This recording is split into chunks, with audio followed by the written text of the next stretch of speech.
Are you sick of sitting in front of your computer to watch your downloaded movies and your HD content? Well, basically we have 3 different solutions here today that will allow you to easily get files, including HD files, from your computer to your television. We've got the WD-TV from Western Digital, the DSM330 from D-Link, and the Popcorn Hour Networked Media Tank. So we're going to show you a little bit about these units. Stay tuned.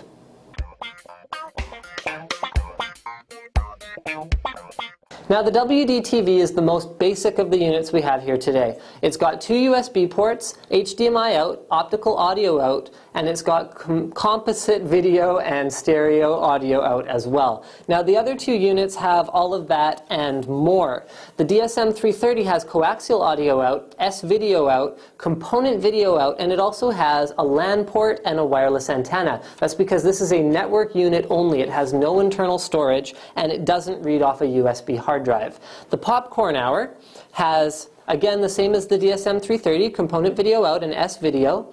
It has no coaxial audio out, but it does have a couple of USB ports at the back. One of those you can use for a USB storage device like the WD-TV, and the other one you can use to turn the network media tank into a USB storage device itself. You put a hard drive inside, plug it into the computer, and you can drag and drop files onto the internal hard drive on the Popcorn Hour. It's got an Ethernet port because it is a network media player as well, and let's talk about the remotes a little bit too. The Popcorn Hour has the most advanced remote out of the 3 units we're looking at here today, with the D-Link coming up second and the WD having by far the most basic remote.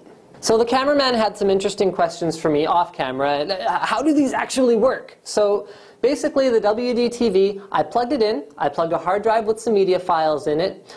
Within about 2 minutes I had navigated my folder structure, found the files, and played them. It was that simple. It's really simple. The disadvantage is you can't stream over the network, and you do actually have to physically pick up something, copy your files, and walk across the room. That's the only disadvantage. Now, the DSM330 it took a little while. It probably took me a good half hour to an hour of Googling to get MKV working up to 720p. However, unlike the other 2, it has wireless out of the box. So that means that even though I can't just use a physical medium like a hard drive or copy files directly to the device, I can stream everything. The disadvantage is you have to have a PC on all the time. Now the DSM330 had a great UI. It was pretty snappy compared to the WD, and I found the thumbnail previews were excellent. The Popcorn Hour is, again, the Cadillac. It's got the best UI out of the 3 here. You've got all the connectivity of the other 2, plus more. So you can actually put a hard drive inside it and copy files to it. So you don't need a PC on, and you also don't have to walk around moving your Popcorn Hour or moving an external hard drive. Now the inside of the Popcorn Hour really gives us some insight into the DIY sort of roots of this device. You can see it's basically,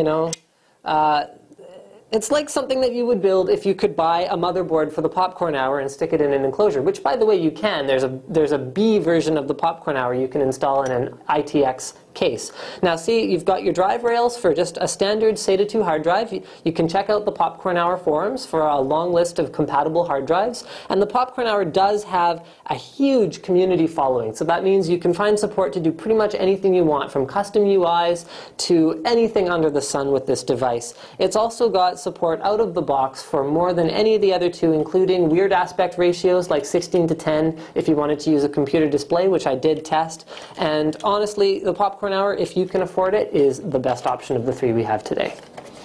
Now, we just declared the Popcorn Hour the winner, but just because something does everything doesn't mean it's necessarily the right decision for you, because it is the most expensive. It's also the biggest, and it's also not the easiest to use. The WD-TV was the easiest to use out of everything we looked at today, and it's also the least expensive. So if you don't mind copying your files and just walking across the room, getting a little bit of exercise, the WD-TV might be perfect for you. Now, the DSM330 we felt was a really good compromise, because it does offer the network capabilities that neither of the other 2 can really match out of the box, because it does have wireless G as well as Ethernet. It also runs off the DivX server, so that means the community support through DivX is actually quite excellent. And at the price, it has a wide variety of outputs, including coming with almost all of the cables for them, unlike the other 2. Thank you for watching NCIX Tech Tips.